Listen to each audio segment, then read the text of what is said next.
How's it going, everyone? In today's video, I'm showing you on how you can set up Wi-Fi or establish your Wi-Fi connection on Ubuntu Server. So it's going to be extremely simple. Now, you want to first determine the name of the Wi-Fi interface. So for example, it's going to be something like this. Make sure that the Wi-Fi radio is on, which is its default state. So if not, you can then type the following command, which is going to be this one. It then will list the available Wi-Fi networks around your area. So it's going to look something like this.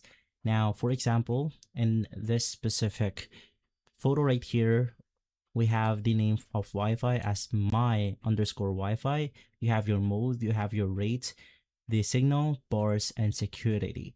Now, if you want to connect to this said Wi-Fi, you can then type the following command. So you could just change the name of the my Wi-Fi right here to the actual SSID of your Wi-Fi.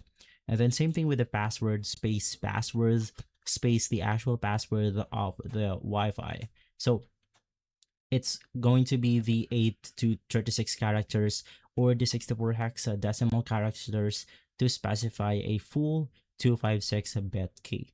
So that's how simple it is. If this video has been helpful, leave a like, subscribe, and follow us for more videos like this. Thanks for watching.